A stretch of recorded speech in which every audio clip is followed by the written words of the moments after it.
নমস্কার বন্ধুরা, মৌসুমি রান্নাঘরে সবাইকে স্বাগত।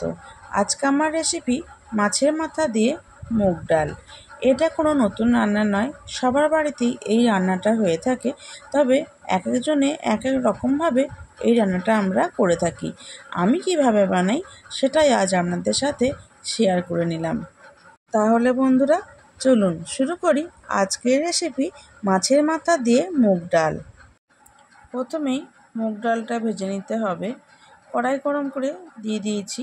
যতক্ষণ না পর্যন্ত মুগ ডালের রঙটা চেঞ্জ হচ্ছে ততক্ষণ ভাজতে হবে।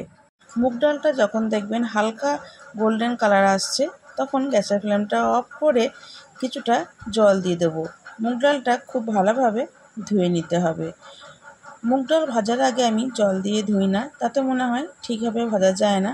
তাই ভেজে নেওয়ার পর বারবার জল পাল্টে ডালটা একদম পরিষ্কার করে ধুয়ে নেব। তারপর পরিমাণ মতো জল দিয়ে ডালটা সেদ্ধ করে নেব। আমি ডালটা কড়াইয়ের মধ্যেই সেদ্ধ করেছি। প্রেসার কুকারেও সেদ্ধ করতে পারেন, তবে প্রেসার কুকারে সেদ্ধ করলে একটা সিটি দিয়ে বন্ধ করে রেখে দেবেন। তারপর স্টিমটা সম্পূর্ণভাবে বেরিয়ে যাওয়ার পর ঢাকাটা খুলবেন। মাছের মাথা দিয়ে মুগ ডাল করার সময় কিন্তু ডালটা খুব বেশি সেদ্ধ হয়ে গেলে ভালো লাগে না। ডালটা এমনভাবে সেদ্ধ করতে হবে যেন গোটা গোটাও হয়ে থাকে, আবার সুসেদ্ধ হয়। এইবার কড়াই বসিয়ে সর্ষের তেল দিয়ে দিয়েছি। তেল খুব ভালোভাবে গরম হয়ে যাওয়ার পর দিয়ে দিচ্ছি নুন হলুদ মেখে রাখা মাছের মাথা। 10 মিনিট আগে মাছের মাথাটায় আমি নুন আর হলুদ মেখে রেখেছিলাম। আমি এখানে রুই মাছের মাথা দিয়ে ডাল রান্না করব। আপনারা কাতলা মাছের মাথা দিয়েও ডালটা রান্না করতে পারেন। এপিট ওপিট উল্টে পাল্টে মাছের মাথাটা খুব ভালোভাবে ভেজে তুলে নিলাম।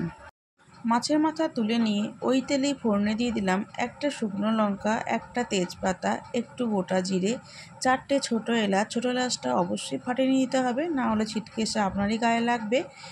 4টে লবঙ্গ আর 1 টুকরো দারচিনি।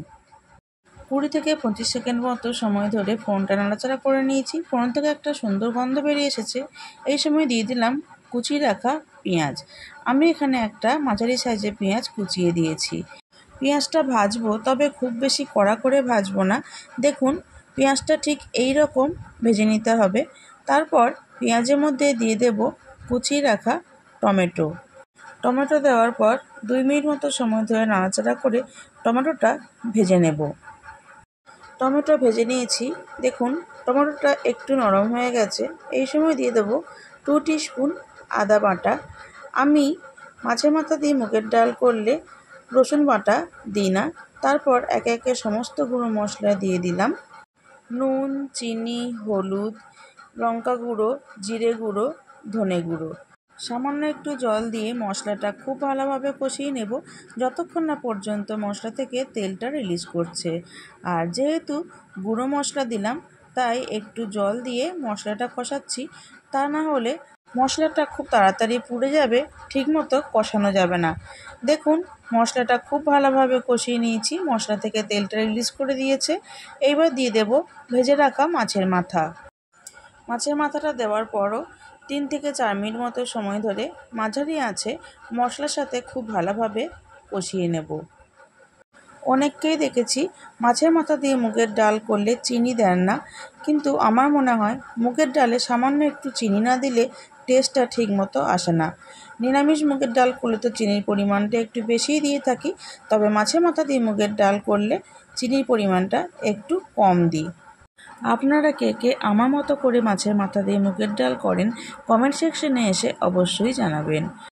মশলার সাথে মাছের মাথা খুব ভালোভাবে কষিয়ে নেওয়ার পর দিয়ে দিলাম সেদ্ধ করে রাখা মুগ ডাল। গ্যাসের ফ্লেমটা হাই করে দিয়ে ডালটা 5 থেকে 6 মিনিট ফুটিয়ে নেব। দেখুন ডালটা অনেকটাই ঘন রয়েছে, তাই আরও একটু জল অ্যাড করে দিলাম। ডাল সেদ্ধ করার সময় আমি নুন দিইনি। মশলা কষানোর সময় যে পরিমাণ নুন দিয়েছিলাম টেস্ট করে দেখছি একটু কম পড়েছে, তাই আরও একটু নুন অ্যাড করে দিলাম। গ্যাসের ফ্লেমটা হাইতে রেখে ডালটা 5 মিনিট মতো সময় ধরে ফুটিয়ে নেব। আর অবশ্যই খুন্তি দিয়ে একটু নাড়াচাড়া করবেন, তা না হলে তলায় লেগে যেতে পারে। ডালটা যেহেতু অনেকটাই ঘন আছে। ডালটা এখন দেখে যতটা পাতলা মনে হচ্ছে, ঠান্ডা হয়ে যাওয়ার পর এতটা পাতলা থাকবে না, কারণ মুগ ডাল অনেকটাই জল টেনে নেয়। 5 মিনিট মতো সময় ধরে ডালটা ফুটিয়ে নেওয়ার পর ডালের মধ্যে দিয়ে দেব সামান্য একটু গরম মশলার গুঁড়ো আর 1/2 টিস্পুন ঘি। তারপর গ্যাসের ফ্লেমটা অফ করে কিছুক্ষণ স্ট্যান্ডিং টাইমে রেখে গরম গরম ভাতের সাথে পরিবেশন করব। আজকের রেসিপিটা কেমন লাগলো বন্ধুরা আমাকে অবশ্যই জানাবেন। ভালো লাগলে চ্যানেলটি সাবস্ক্রাইব করার অনুরোধ রইল। পাশে থাকা বেল আইকনটি প্রেস করে অল সিলেক্ট করে দেবেন, কারণ আমার চ্যানেলে যখনই নতুন কোনো রেসিপি আসবে আপনার কাছে নোটিফিকেশন সঙ্গে সঙ্গে পৌঁছে যাবে। লাইক করবেন, কমেন্ট করবেন এবং ভিডিওটি বন্ধুদের সাথে শেয়ার করে নেবেন, যাতে আমি অনেক মানুষের কাছে পৌঁছে যেতে পারি। ফেসবুক থেকে দেখলে পেজটিতে একটি লাইক করবেন, কমেন্ট করবেন, শেয়ার করবেন এবং অতি অবশ্যই পেজটি ফলো করে আমার পাশে থাকবেন। আর রেসিপিটি কেমন লাগলো আমাকে জানাতে একদম ভুলে যাবেন না। আজকের মতো এই পর্যন্ত। আমি আবার আসবো অন্য কোনো রেসিপি নিয়ে। ভালো থাকবেন, সুস্থ থাকবেন। ধন্যবাদ।